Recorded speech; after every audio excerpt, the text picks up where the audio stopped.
In ko so začeli te črni oblaki zgrinjati nad nas, smo rekli, ja, če se Tomož zruši, se bo vse zrušilo, se Tomož se ne moremo. Ja, jaz mislim, da je tukaj več razlogov. Eden od bistvenih mislim, da je tudi tisti časi, ko je bila inflacija, krediti, začelo se je malo posodabljati, imati kredite in mislim, da nas je to največ pokopalo. Ko obujamo spomine, kako smo se lepo imeli, kako smo bili kot ena družina, ko smo recimo bili doma na dopustu, na prazniki, mi smo kome čakali, da pridemo spet v službo. Resnično. Tako da smo potem si kaj povedali, da smo bili spet skupaj. Zdaj tega ni, ne. Zdaj v bistvu si vsak zase. Tomos je od vsega začetka imel nekako dvojni naziv.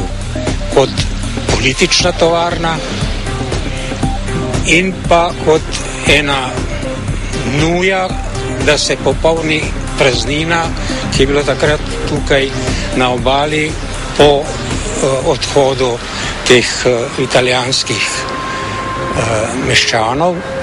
Tovarna je bila urejena. Ne? To so prihajali iz cele bivše države učiti se logistiko, učiti se organizacijo in tako naprej. Torej, Tomos je imel eno posebno tehnično strukturo, zelo močno in zaradi tega je bil tudi sposoben kar krepko poseči na mednarodni trg z novimi proizvodi in zaradi tega je bil tudi znan. Recimo na področju krmnih motorjev, ta je praktično ponesel ime Tomosa po svetu, od Švedske pa Španije pa tudi v drugih državah. In pa so kar deževale ponudbe. Recimo Volvo, švedski Volvo nam je takrat leta 1975 ponudil kompletno dokumentacijo, vse sam, da bi mi začeli za njih delati celo gamo. Od naše štirice pa do 120 konj. Ampak takrat ni bilo razpoloženje tudi v Jugoslaviji, ni bilo na zvezdnem nivoju razpoloženje do tega pozitivno. Se bali, ne vem, zakaj so se bali, da bi se tle premočno razvilo. Ob boku mu je v teh letih ponosno stal Iplas. Ta je sprva proizvajal ščetke in metle, kasneje plastiko, lepila in AFK kislino. Koncem leta 82, ko sem jaz šel iz fabrike, je bilo zaposlenih na področju Kopra okrog 500 delavcev. Če preštejem še Polimer Izola in Mitol Sežana, nas je bilo skupno 900. Naj povem, da smo zgradili oziroma kupili okrog 350 stanovanj za naše delavce, da smo imeli vsa leta okrog 40-50 štipendistov. Vsak otrok od našega delavca, ki je hotel študirati, je tudi dobil štipendijo v tovarni. Zakaj se je ta tovarna morala, umreti? Ja, proglasili so jo kot konkurenčno nesposobno na trgu in seveda fabrika je morala iti v tuje roke. To pa predvsem zaradi tega, ker je banka rabila denar in seveda, tako kot banko, so tudi Iplas prodali v tuje roke. V Izoli se je razbohotila tovarna igrač Mehanotehnika. Ta tovarna je prišla na 1850 ljudi z raznimi oddelki, ki so bili v Izoli, v Piranu, v Umagu, v Materiji in tako naprej. Veste kaj, trg je bil tudi večji in nekako je bilo ni bilo toliko fovšije, ni bilo toliko grabežništva. To hoče pa zdaj vse pograbiti, vse hoče imeti čim več denarja. Prej smo pa koliko toliko vsi skupaj delali, bili povezani med sabo in smo veliko delali skupno. Še pred 5 leti je imel potomec Mehanotehnike Mehano 500 delavcev. Lani je novi lastnik podjetje Live še zadnjim delavcem razdelil knjižice v roke. Šok je bil. To smo zvedli preko sindikaliste naše. 32 let sem tukaj, malo žalostno je, ampak... Z več stoletno tradicijo se ponaša tudi Portorož, blagovna znamka, ki je leta 1977 na slovensko obalo pritegnila tudi najuglednejše goste.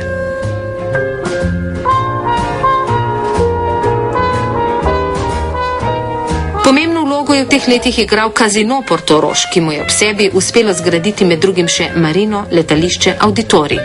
Je pa nekaj bilo, da smo zelo, jaz mislim, srečno roko imeli ali pa vizijo, da smo znali ta denar, ki ga igralnica ustvarjate, resnično dati kraju. Igralnico smo praktično odprli 64. leta. Vendar je igralnica na istem kraju, kot je zdaj, na tistem hribu, San Lorenzo, je bila igralnica 1913. odprta, še pod Avstro-Ogrsko državo. Tako da pravzaprav je imela in ime in ima ime. Zakaj je igralništvo v Sloveniji danes v težavah? Ja, mislim, da ni nobena konč povedati, da je zakonska ureditev tako nerealna za Slovenijo, da je nemogoče, da bi to igralništvo lahko dobro delalo. Ne more biti po zakonu dovoljeno 50 igralnic v Sloveniji, 50, pa tudi če so samo avtomati. Industrijskih gigantov ni več. Tomasovo blagovno znamko zastopa še 150 delavcev. Chemiplas je tudi proizvodnjo kisline opustil in delavce preselil v Vinograd, kjer obrezujejo trte lastnika tovarne. Izolski Delemaris še vedno vztraja s predelavo ribe, ladjedelnica se bori za preživetje, Droga Kolinska zaposluje 300 ljudi. Imena nekaterih podjetij pa so že skoraj utonila v pozabo. Se še spomnite podjetij Gradis, Hidro, Slavnik, Jigbanka? Če so domačini likvidacijo teh podjetij še sprejeli, si nihče nikdar ni mislil, da bo na kolena padel Istrabenz, mit primorskega gospodarstva. Bančniki odlašajo z odločitvijo, ali naj to družbo sploh rešujejo in kako. Bi pa rekel, da me vsak dogovor med bankami, ki gre v smeri urejanja ali pa bom rekel iskanja rešitev za Istrabenz, ki jih je mogoče najti, zato obstajajo vsi razlogi, pozdravljam. Holding Istrabenz je zlasti pomemben v vlogi matere številnih hčerinskih družb, kjer so delavci že zelo zaskrbljeni. Bojimo se, da bi hoteli prišli v lastništvo nekoga, ki v turizmu nima pojma. Ravno to se je zgodilo na Hrvaškem, v Istri in Kvarnerju. Hotele so pokupili gradbinci, banke, pa ne vem še kdo, ki s turizmom ne znajo delati. Razmere pa niso napete le v Istrabenzu, plat zvona bijajo tudi v obalnem sindikatu gostinsko-turističnih delavcev. Najbolj jih pestijo nizke plače, sramotno nizke plače. V turizmu se dela petek in svetek, družine trpijo, dohodkov pa ni. Glede na to, da v Istri v zadnjem letu ni bilo množičnega odpuščanja, je kar šokanten podatek, da je število brezposelnih oseb v zadnjem letu naraslo kar za 25%. Gre za prikrito odpuščanje v bistvu zaposlenih za določen čas, pri katerih ponavadi govorimo, da gre za blago obliko odpuščanja, ki je pa daleč od blagega, saj gre za ljudi, ki si ali želijo ustvariti družino ali že te družine imajo. Večje število brezposelnih še kako občutijo na Rdečem križu. Jaz mislim, da se je povečala potreba po hrani nekje okrog 30%. Zaradi tega smo pa seveda poiskali pri naših podjetjih tudi izredne pošiljke, ki so nam jih oni financirali, tako mleko, hrano, ostalo in seveda denar. Še posebej tukaj moram izpostaviti Interopo, ki je zelo hitro reagirala, pa Banko Koper in seveda Mercator. Po čem ljudje najbolj povprašujejo? Po plačevanju položnic, ki jih ne zmorejo plačati več, in hrani. Na srečo je na obali še vedno nekaj podjetij, ki lahko v najtežjih trenutkih celo pomagajo in se kljub aferam in kriminalističnim preiskavam še vedno gibljajo v zelenem polju uspešnega poslovanja. Poglejte, naša regija je bila ena najbolj propulzivnih, pa še vedno najbolj propulzivnih regij v Sloveniji širše, ravno zaradi tega, ker je izkoriščala svoje komparativne prednosti.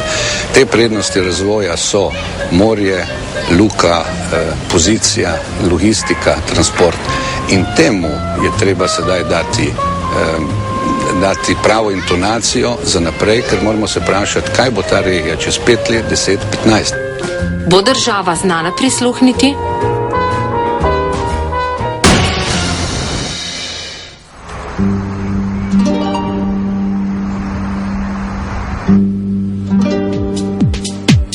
Iz banke prihajajo obvestila, da treba račune poravnati, denarja nimamo, tukaj imamo v predalu Ljubljansko banko. Evo, s čim ne poravnani. Ni veliko, treba pa je. Tako je Šivilja v Labodu s plačo kak evro več od minimalne razmišljala pred mesecem dni. Takrat se je prvič zgodila, da ni bilo plače. Pravzaprav je bila, a jo je vzela banka, ker podjetje ni pravočasno nakazalo denarja. Problem je prišel v Novo mesto rešiti sam lastnik, Franc Gajšek, ki ga je v Labod vleklo že pred leti, češ, da bi mu dal velik posel v Ameriki. Pred 2 letoma je postal večinski lastnik. 190 delavcem je spomladi povedal, da delajo za nič.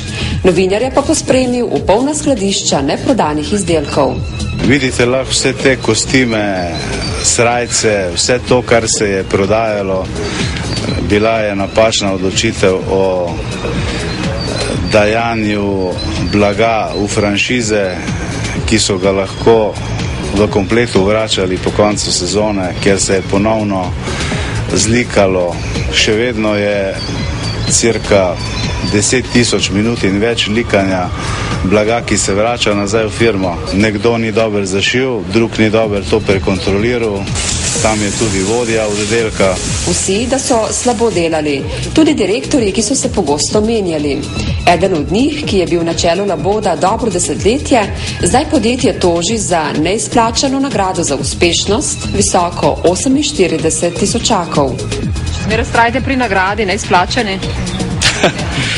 To je stvar sodišča, čeprav to je, rekel, kaplje v morje, rekel, vizavi števil, katere se zdaj vrtijo v Labodu, ne, tako da mislim, da so to marginalne zadeve, ne. Še nekaj številk. Labod je lani pridelal 600 tisoč evrov izgube, celotna pa je že skoraj 2 milijona evrov. Vi ste že 2 leti skoraj, ne? Večinski lastnik podjetja, do vsej tega niste opazili? Ja, veste, jaz sem lastnik marsikje in moja funkcija je bolj nadzorna. V nekaterih podjetjih še to ne. Če pogledam ekonomično ali pa ekonometrično nakup te družbe, potem bi bilo vsekakor najbolj smotrno zapreti 2007 pa prodati nepremičnine. In situacija je bila takšna, da bi to lahko dobro unovčili in problemov ne bi imeli, ki jih imamo danes. Nič več. Rešitev je našel v likvidaciji podjetja. Lastnik Laboda, ki je hkrati predsednik nadzornega sveta, se je na ponedeljkovi skupščini oklical še za likvidacijskega upravitelja. Čisto natančno, pokop 85 let starega Laboda bo v Novem mestu upravila njegova ljubljanska družba Facig. V Novem mestu bo ostala samo trgovina, vse drugo bodo prodali. Proizvodnja bo potekala v Ljubljani, kot smo povedali, je tukaj enormno velik prostor, ki je zelo energetsko potraten. Ostalo bo v proizvodnji med 50 in 60 ljudi in v trgovski dejavnosti približno 50. Ne ve se, kdo bo ostal v hčerinskih družbah, kdo ne bo. Upamo, da bodo vse skupaj speljali korektno. Ve pa se, da bo šla na cesto večina labodovcev. Največ možnosti za zaposlitev v Ljubljani imajo menda šivilje, ki znajo šivati srajce, ker jih ljubljanski Labod pač nima. Šivilje so v negotovosti in kratkobesedne. Bolj malo se pogovarjamo, noč se ne pogovarjamo. Se ne vemo kaj, to vemo, da gre v likvidacijo. So že znani spiski, katere delke ostanejo? Mi nič ne vemo. Razočarani so mali delničarji, a brez moči. Vseeno bodo šli v tožbo, zato se bo likvidacijski postopek verjetno zavlekel. Kodom je za delavce, vem, kako so se delavke odpovedovale v Krškem, vse povsod in to je tisto, kar človeka boli. Po moje tle sem finančna računica, tle v tem konkretnem primeru, če me že sprašujete za ta primer, ker je pa dejstvo, da blagovna znamka Labod je pa vendarle nekaj velja in nekaj je vredna, ne? Beti Metlika. Družbo Moda so pozimi likvidirali, šivilje odslovili. Ampak sramota. Z možem sva oba dva tu noter, na minimalce, 2 študenta, zdaj mi ne pa oni povedajo, kako dalje. Kje lahko kot šivilja dobite zaposlitev? Nikjer. Vse posod sem že poslala prošnjo, doben te pač ne rabi. Podobnost z Labodom. Nekdanja prva dama Vida Ribič Suhodolčan je zdaj Betina likvidacijska upraviteljica. In razlika? Umetniki so si do modene likvidacije privoščili še dragega svetovalca, Draga Keršiča, znanega iz afere Skimar, ki ga je Beti letno nagradila s 95.000 evri.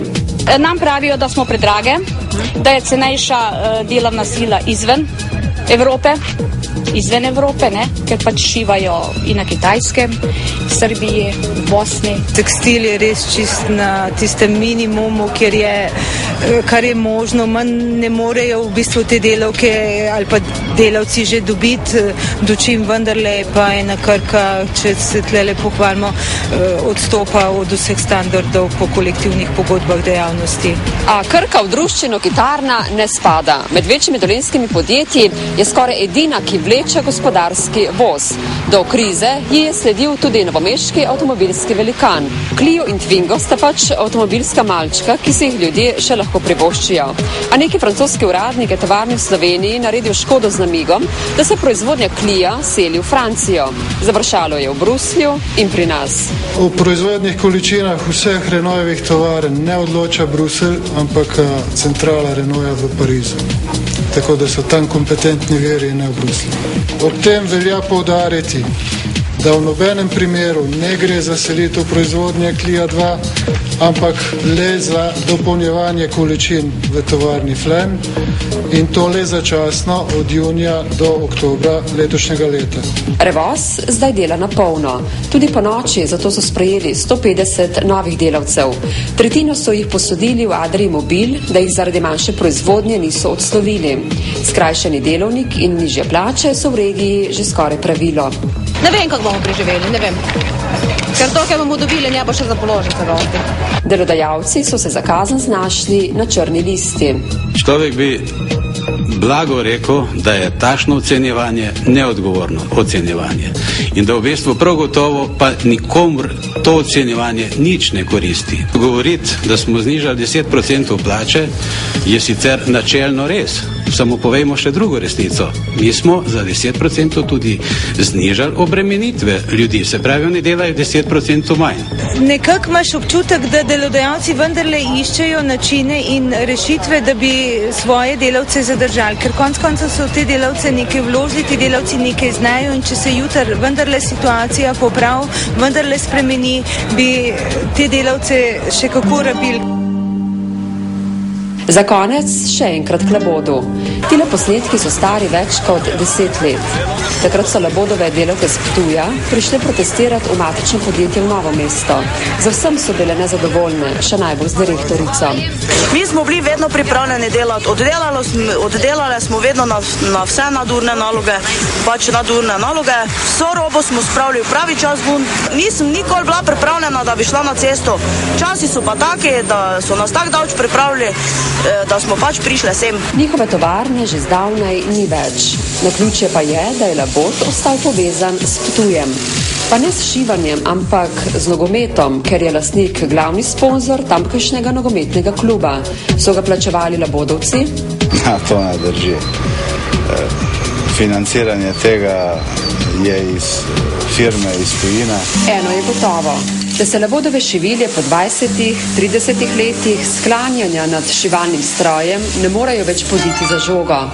Z žogobrcem pa vendarle imajo nekaj skupnega. To, da so dobile brco.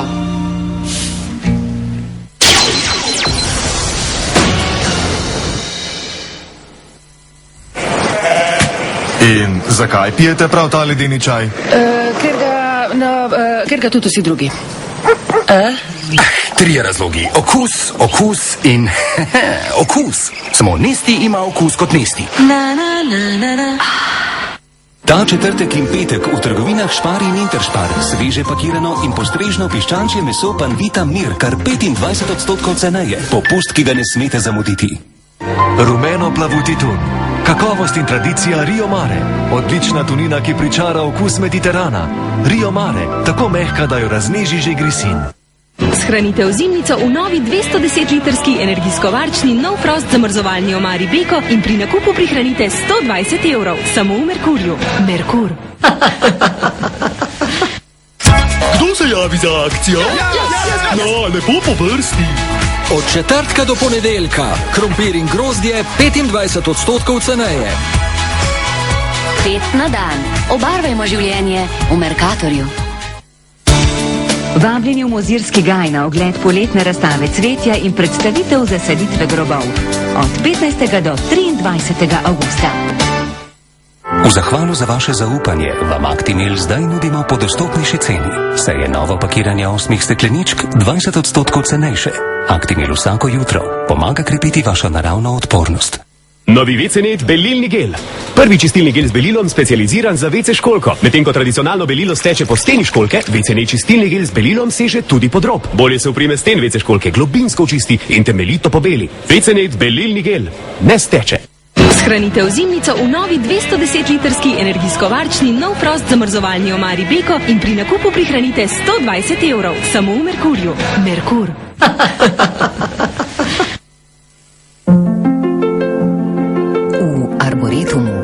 Se dogaja. Super dnevna cena v Tušu. Od četrtka do nedelje. Mineralna voda Radenska Classic samo 50 centov in specialni detergent za pranje perila Pervol le €1,95, kar 30% ceneje. Tuš, vedno boljši. Slovesnost ob združitvi prekmurskih Slovencev z matičnim narodom. Slavnostni govornik dr. Pavel Gantar, predsednik Državnega zbora. Poezija in glasba Vlada Kreslina. Neposredni prenos iz Beltincev jutri ob 20:30 na prvem programu. Če se bo Slovenija s svetovno gospodarsko krizo spopadala s populističnimi ukrepi, bo pristanek še trši.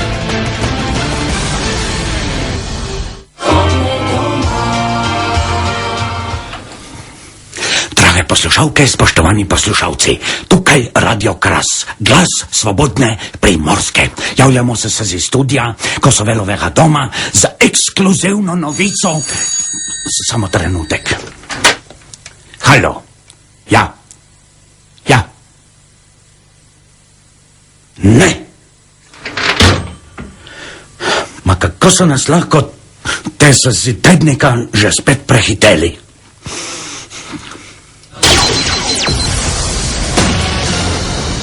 In jaz se strinjam z vami, da je problem, če niste dobili plače 2-3 mesece, da še tista plača, verjamem, tudi jaz grem v Mercator, tudi jaz imam Mercatorjev kartico in jaz vem, da če se malo spozaba, še hitro čez 500 evrov. Ja, so vaša plača, pa moja plača. Kako je Tri meseca plače dobili niso pod vas, smo zaposleni. Vsi sram. No, jaz mislim... Ja, vi sam mislite preveč, pa tlele nas nategujete že 3 mesece, vi ste pa tlele en frajer zraven še prču, konci miru, a veste, konci miru, pa našega potrpljenja, da se bomo z idioti, kot ste vi, karkoli tlele šli. Da vam je jasno.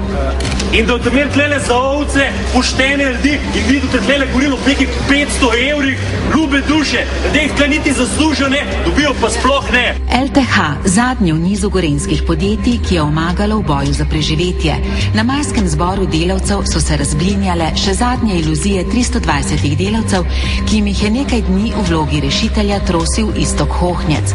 Delavci, ki so na zadnje dobili januarske plače in ki se po stečaju LTH-ja prav v teh dneh prijavljajo na Zavod za zaposlovanje, prva izplačila lahko pričakujejo šele konec julija, so dokončno spoznali, da rešitve za njihovo tovarno s 75-letno tradicijo izdelovanja zamrzovalnih skrinj in hladilnih omar ni več in da so Hohnječeve obljube o ponovnem razcvetu podjetja zgolj lažno upanje. Gospod, vi ste krivi, vsi. Kakšne plače imate, kakšne avtomobile imate? Kaj pa mi imamo? Gremo v stičaj pa na zavod, bo vsaj videl, bo vsaj denar dobili, ne vemo imate. Službo hočemo, delo, plače, da preživimo. Lahko. A ti položnice prinese, pa mi jih plači. Dam. Pejte socialno pomoč, iskate, kot si jo jaz. Bejt, a je kdo kaj še od vas socialno pomoč iskati? Kaj je bilo odločilno za dokončni zlom škofjeloškega podjetja, ki je na leto prodal za 25 milijonov evrov izdelkov, od tega 2/3 v zahodni Evropi, je bila to svetovna kriza in z njo povezana previdnost bank, slabo vodenje ali napačne poslovne odločitve, bo pokazal čas. Imamo naročila. Če mi ne bi imeli naročil, potem dejansko bi bila naša odločitev drugačna. Največji lastnik je prepričan, da je bila usodna 4-milijonska naložba pred 6 leti. Tako da je prišlo tudi do momenta, več si prodal, več si izgubil. Podobno kalvarijo kot LTH-jevci je pred nekaj meseci doživljalo 130 IBI-jevih delavcev. Takole so januarja zasedli tovarno, da bi od likvidacijskega upravitelja le izsilili odpravnino. Prišli smo po tisto, kar nam pripada. Kako kaže službo? Slabo. Ni služb. Da bi se mi končno dogovorili enkrat, da bi dobili tole, da nam ne bi bilo treba toliko prositi pa hoditi za ta denar, ki smo ga poštem prislužili.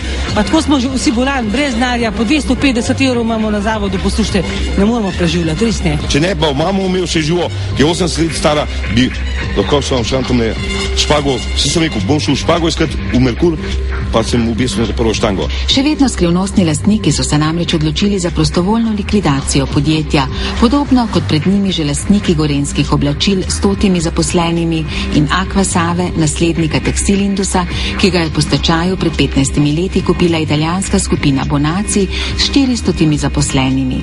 Temeljni razlog za likvidacijo je bil isti, predraga delovna sila v Sloveniji. Okrog 8 evrov na uro je v Sloveniji, ampak zdaj v Pakistanu je okrog 0,70.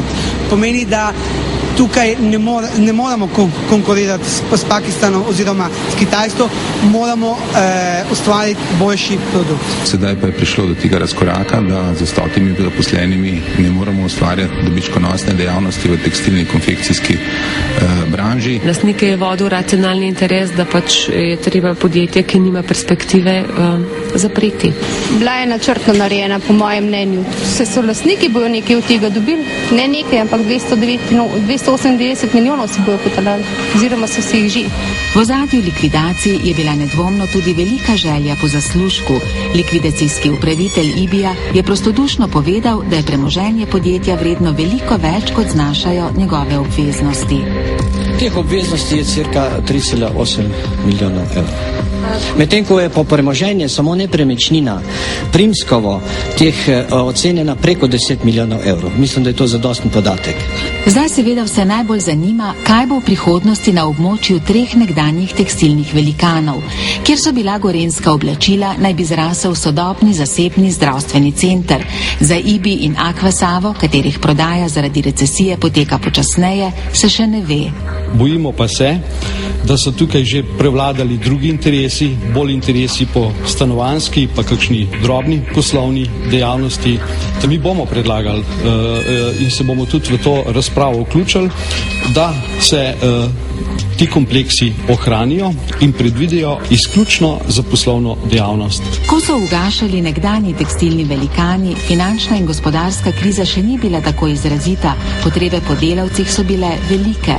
A ko je v zadnjem lanskem četrtletju kriza zatresla tudi gorenjsko gospodarstvo, so se odpuščanja začela vseh, tudi v dotedaj zelo uspešnih podjetjih, najprej v tistih povezanih z avtomobilsko industrijo. V škofjeloškem Unitehu je letos delo izgubilo 500 ljudi, Velanu več kot 100, v Savi Vejans 43, v Iskratelu 170, verjetno jih bo do konca leta odšlo še 60. Tudi Elan je za poletje napovedal še 70 presežkov, Sava Vejans 39, Iskra merilni instrumenti 28. 64 podjetij, 6500 zaposlenimi je skrajšalo delovni čas. Strah vlada v Iskrajemeku, saj novi lastniki, Egipčani, v razvoj tovarne ne vlagajo. Gorenjska zaposlitvena slika postaja vse temnejša, čeprav je še vedno bistveno ugodnejša kot leta 1993, ko je regija preživljala najhujši poosamosvojitveni šok. V evidenci Zavoda za zaposlovanje na Gorenjskem je v tem trenutku 6118 brezposelnih oseb. Stopnja brezposelnosti v tem času je 6,8%, medtem ko je bila v letu 93 stopnja brezposelnosti 13,4%, v evidenci pa je bilo 11.888 oseb. Gorenjska, ki je do osamosvojitve poznala zgolj 1% brezposelnost, lani pa je imela najnižjo v Sloveniji, junija celo le 4%, sicer še vedno sodi med regije z najnižjimi stopnjami. Bolj ob hkratnem zmanjševanju potreb po delavcih skrbi hitrost naraščanja števila brezposelnih. Od decembra do danes je na vrata Zavoda za zaposlovanje potrkalo več kot 1500 ljudi. LTH-jevci še niso všteti. In zakaj Gorenjska kot nekoč vodilna slovenska regija nazaduje bistveno hitreje kot ostale regije?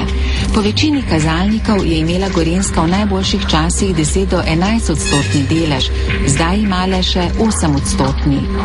No, jaz mislim, da sta dva razloga zelo na kratko. Ena je struktura industrije, kakršna je bila, industrija je pa izgubljena na pomenu, ker se je preselila. V letu 90, se pravi pred osamosvojitvijo, je bilo v industriji zaposlenih okoli 39 tisoč delavcev, medtem ko je danes v tej dejavnosti zaposlenih 23.590 ljudi.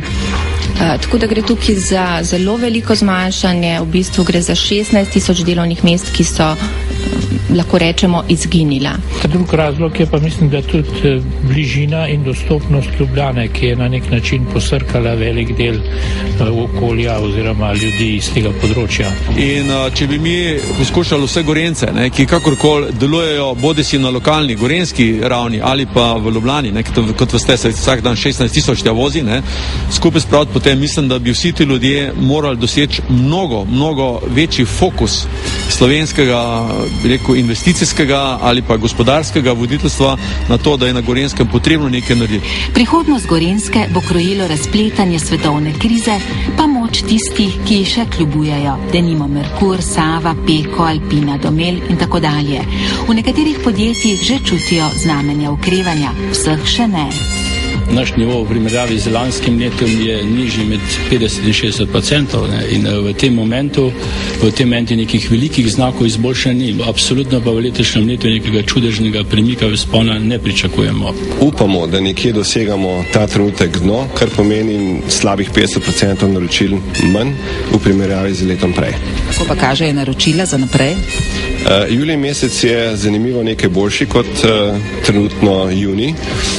Ne vemo, ali je to slučaj, ali je to posledica nekih ukrepov, ki so bili sprejeti predvsem v nekaterih državah v smislu zaščite in pa pomoči avtomobilski industriji, gradbeništvu in kakšnim drugim sektorjem, ali pa je to morda že kakšen rahel preobrat navzgor. Mislim, da smo dosegli dno tam nekje v aprilu, mi počasi prehajamo 36 na 40-urni delovnik. Kako bi pa lahko po vašem mnenju dosegli ponovni gospodarski vzpon Gorenjske regije?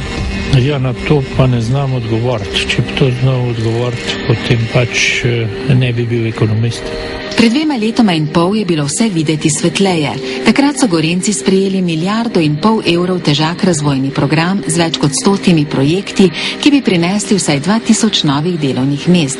Poudarek je na visoki informacijski tehnologiji, logistiki povezani z brniškim letališčem ter na turizmu, v katerem regija ustvari 1/5 vseh slovenskih nočitev.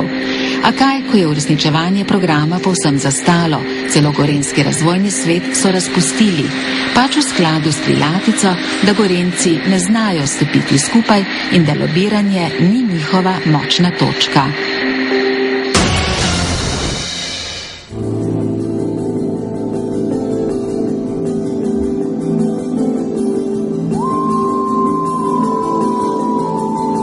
Veste, iz stolpnice tele medva lahko pridemo peš po stopnicih, pa bomo lepo dol od spod živa ostala malo kasneje. Lahko pa skočimo, pa bomo zelo hitro dol, ampak obstaja možnost, da se ubijemo.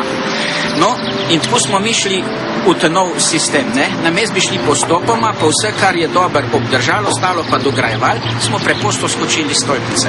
In nažalost smo se v Trbovljah ubili. Tudi takšen je lahko opis propada trboveljskega gospodarstva. Drugače pa so o propadanju tovarn spregovorili v zadnjih nekaj letih tisti, ki so plačali davek slabemu gospodarjenju. Kako pa sedaj le vi pričakujete praznike, po obdarovanje? Zelo skromno. Kako bodo pri vas gledali? Mogoče bo nekaj mesa. Drugač pa krompir, moko iz mlina, ko ga kupimo, ki je pecen. Doma spečen kruh, ko pride tudi ceneje. Se bojite prihodnjih dni? Ja, bojim se. Leta 2004 se bojim. Ne reče ti direktno, da mi kos kruha. Povej pa, da je lačen, da... In to je v Trbovljah zelo težko. Po osamosvojitvi se je zasavsko gospodarstvo, podobno kot slovensko, močno zatreslo, še posebej v Trbovljah, kjer so se največja podjetja podirala kot domine. Iskra, STT, IPOS, IBT, Mehanika, Peko, Tika, Livarna, RGD so izbrisani z obličja občine Trbovlje, v Hrastniku Jutranka, v Zagorju Lisca in Deloza. Zmanjševalo se je število zaposlenih tudi v drugih podjetjih.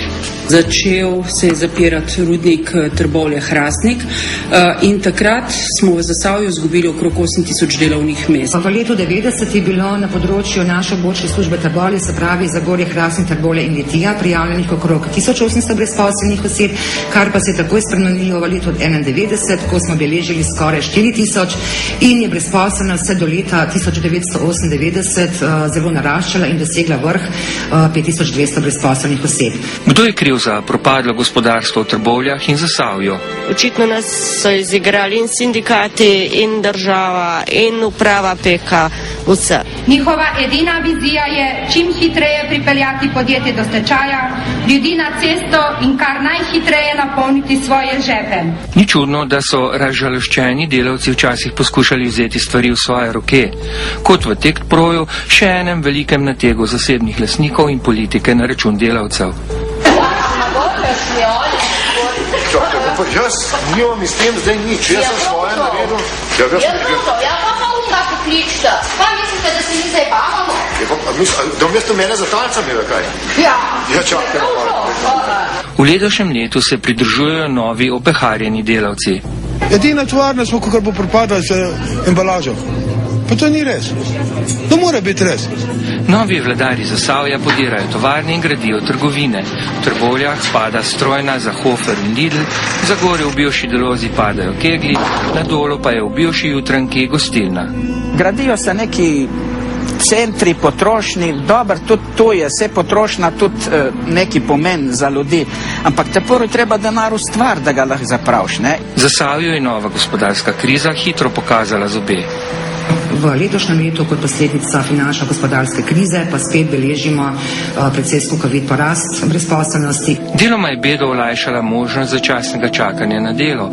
V ETU so tako odpustili le okrog 100 pogodbenih delavcev. Sindikat je pristal na skrajšan delavnik in manjšo plačo.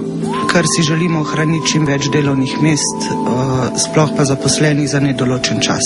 Seveda plače bojo nižje, s tem, da zakonsko določilo o minimalni plači bo upoštevano. Smo si pa spogajali bistveno več, kot nam je uprava ponudila. Letos je napovedano dokončno zaprtje zasavskih premogokopnih jam. To bo pomenilo nov pritisk na brezposelnost. Na cesti bo ostalo okrog 80 zaposlenih na RTH. Čeprav z memorandumom o vključevanju energetike v zeleno, tako imenovano zeleno knjigo, so se vse regionalne inštitucije, svet Zasavske regije, razvojni svet, vsi poslanci, svetniki in pa tudi župani v tej vlogi nekako podprli prizadevanja tako termoelektrarne kot tudi rudnika, da Zasavje ostaja energetska regija. Vsa zasavska politika podpira energetiko. Zakaj že? V Zasavju energetika predstavlja še vedno 10% vseh prihodkov, zaposluje okrog 10% zaposlenih in na energetiko je vezano več kot 800 dodatnih delovnih mest. Kot da ne bi bilo drugih možnosti. V letih zapiranja jih je bilo izgubljenih že precej. Po drugi strani pa, ko se je sesuvala strojna industrija, pa tekstilna, pa ostalo gospodarstvo, so bili politiki večinoma tiho. Še huje. V Trbovljah zapiramo tovarne brez da kjergakoli kaj skrbi za to. Zdaj pa, ko bi jih sam zapiral, bi še človek rekel, ajde, ne, jih zaprejo, pa se bo enkrat odprle. Ne, te so še huj, te jih podirajo, da ja nikoli ne bo v Trbovljih nič tacga, da bi ljudje lahko delali. V Zasavju je bilo v preteklosti veliko sprenevedanja. Zaradi nesodelovanja so odhajali iz regije še tisti redki vlagatelji, ki bi bili pripravljeni vlagati v nove programe. Le redka so podjetja, ki so v teh letih zrasla na novih temeljih. Žal mi pa je, da ni več razumevanja strani občine, čeprav sem slišal enkrat od visokega predstavnika občine, da se v tu ne vtikajo, ne? Ampak jaz mislim, da se itekake vtikajo. In to je pravzaprav največja tragedija. Saj ni težava v vtikanju, težava je v tem, kot bi dejali stari knapje, da fantje vtikajo, pa ne vedo ne kako, ne kaj. Zato je stanje takšno, kot je. Zasavsko gospodarstvo je še vedno tako podhranjeno, da enostavno težko posega ali pa konkurira tudi pri pridobivanju evropskih sredstev. Večino zasavskega gospodarstva vodijo menedžerski strokovnjaki od drugod, ki Zasavje, mentaliteto ljudi in krajev slabo poznajo. Po drugi strani Zasavje ni zanimivo za naložbe, saj je prometno odrezano od Slovenije. Kako bedno je stanje v Zasavju, pravzaprav nihče noče vedeti. Iz države le še redko kdo obišče to regijo. Zasavski politiki že nekaj let ne sodelujejo med seboj, ljudje pa so vse bolj tiho. Industrija usnja Vrhnika je bila leta 1990 med najboljšimi usnjarnami na svetu, skoraj 3000 zaposlenimi. Ti so imeli odlične plače, skoraj 100 stanovanj na Vrhniki, v Šoštanju in Šmartnu pri Litiji, svoje smučišče na Ulovki in okrog 100 apartmajev in počitniških prikolic v Alpah in vzdolž Jadranske obale. To so bili časi. V večerih je bil tudi ples, spoznavni večeri, Bel križ pa Strunjan, smo se enkrat mi dol, enkrat v Nigor in je bil to ples do 1-2 po noč, pikniki, super. Za družine se je skrbelo, za otroke, mislim, res poskrbljeno. Marsikaj otrok je bil smučet tudi tam, domače rečeno, glavno, super. Največja dobit, kar pa je bilo, smo imeli pa lastno banko, se pravi lastno hranilnico, kjer so bile obresti skoraj enkrat večje, kakor na bankah. Poleg tega pa, kakor je bila vezan to na marko, čim je dinar devalviral, smo mi dobili to vse povrniti, tako da nam ni bilo treba nobenih mark prekupčevati, pa to ne. Potem je šlo vse skupaj počasi navzdol. Leta 2005 država svoje terjatve prelije v 78% lastniški delež, a od uprave IUV-ja v zameno zahteva jasen načrt reorganizacije z zmanjševanjem števila zaposlenih. Toda ta se ne izpelje, ker finančno ministrstvo in sod kot nov večinski lastnik upravo pravzaprav zamenjata. Zakaj niste ostali na čelu uprave, bilo vam je ponujeno in ta načrt speljan? Jaz se nisem odločila za to, ker je bil predlog, da se mi v upravo pridružita 2 moja tedanja sodelavca in jaz sem ocenila, da skupaj ne bi mogli dosegati teh rezultatov, tako kot sem jih z gospodom Gantarjem, ki je bil takrat z mano v upravi. Vam je znano, zakaj je potem prišlo do novega načrta reorganizacije podjetja? Z novo upravo je prišlo do popolnoma spremenjenega načrta. Kakšni so bili razlogi in opustitve seveda vašega načrta? To pa ne bi vedela, to mi pa ni znano. Predvidevam pa, da to lahko povejo tako novo vodstvo, kot tudi nadzorni svet, ki predvidevam, da je ta novi načrt ocenil in ga potrdil. Slovenska odškodninska družba na čelu z Markom Pogačnikom in finančni minister Andrej Bajuk poskrbita za novo upravo, nov nadzorni svet in novega svetovalca uprave, Britanca Grega Starmerja. Ta postane neformalni vodja podjetja. On je bil majhen trgovčič, prav sigurno za tisto, kar ga je sod angažiral za uvajanje in za razvoj nekih novih izdelkov v IUV, on ni imel niti znanja, niti sposobnosti. To je moje osebno mnenje. In je v programu prodaje tudi prepričal ključne zaposlene v IUV-ju, da je program organskega usnja tista prava rešitev, dolgoročna prava rešitev za IUV. Glavnem plačo smo redno dobivali, regres smo dobivali in valjda ljudje so ga imeli ratane. Ne vem, kako je pa upravo, pa nadzorni svet prepriča, to pa ne vem. Zgledal je kot nad človek. Ja, genij. Ampak vse skupaj se je izkazalo za... Je pa sam blef, Ste vi videli, kakšne so njegove reference? Mi znate našteti kakšno njegovo res kvalitetno referenco z preteklosti? Njegovih referenc ne poznam. Povedal sem že, da je on že bil v podjetju, ko smo mi nastopili mandat. Jaz sem čutil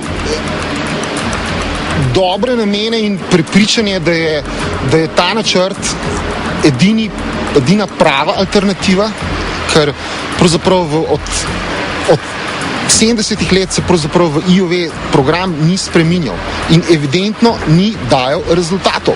Popraševanja po svinjskem, podarjam, po svinjskem velurju v svetu ni dovolj, da bi en IOV samo s tem preživel. Da bo potrebna streznitev, najprej opozori odstop predsednika uprave Lundra. Zamenja ga Vitomir Debeljak, nato pa še izguba. Ta se potroji na 1,65 milijona evrov. Starmerju in Debeljaku lastniki, torej sod, vseeno dovolijo nadaljevati z eksperimentom. Očitno je gospod Strmar prepričal moje šefe, če jih lahko tako imenujemo, da je njegova vizija izvedljiva, oziroma bolj izvedljiva kot moja, in ker je on svoj čas postavil, da ali grem jaz ali gre on, ni bilo veliko izbire. Toda saj je IUV vendarle imel tudi nadzorni svet, ki je imel dostop do vseh podatkov o stanju v podjetju. Zakaj torej niso reagirali in na primer omejili moč Grega Starmerja? Nadzorni svet ni mogel reagirati. Se vam povem, da je januarja meseca imel podatek o 443.000 izgube. To niso bili tako slabi rezultati, da bi zahtevali likvidacijo ali celo stečaj. Naivnost nadzornega sveta je presenetljiva.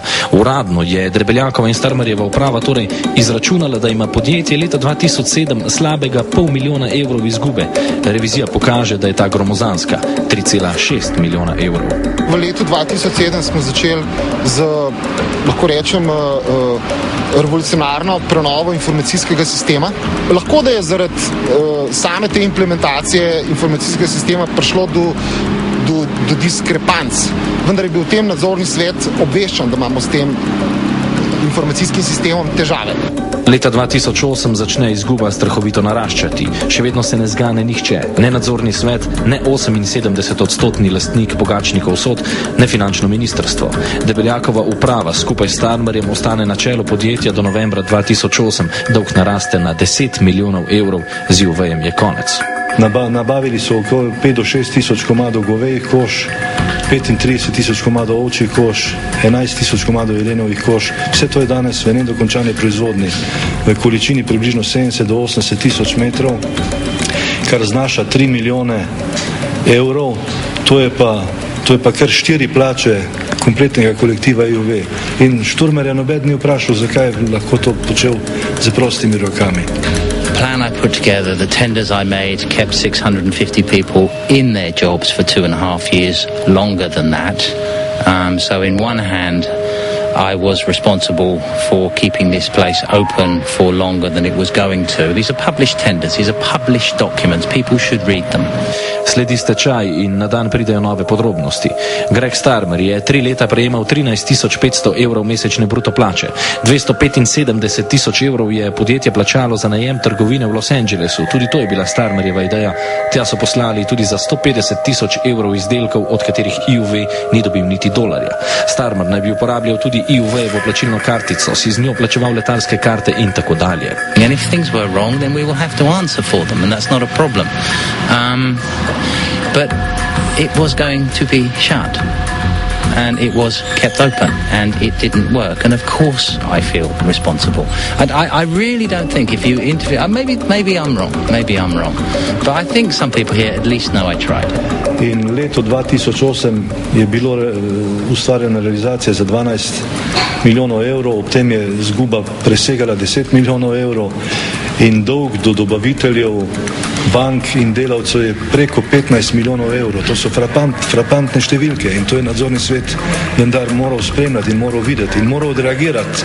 To je neodgovorno. Ključno je torej vprašanje, kaj je 2 leti počel nadzorni svet podjetja, kdo ga je sestavljal, so bili to dovolj kompetentni in izobraženi ljudje, kdo jih je imenoval in zakaj niso reagirali ob alarmantnih številkah. Mnenje si lahko ustvarite sami. Rezultati so bili pa grozljivi. S 10 milijonov evrov izgube se je bližalo, smo se pod številke 10 milijonov evrov v letu 2008. Nadzorni svet pa spet ni reagiral. Očitno se v firmi nekaj dogaja. Nadzorni svet je skozi reagiral. Nadzorni svet je imel samo v letu 2008 imel skupaj 12 sej, od tega 10 rednih in izrednih in 2 korespondenčnih sej. Tako da se je predvsem v letu 2008, in še posebno potem, ko je pridobil revidirane podatke za leto 2007, zelo veliko angažiral.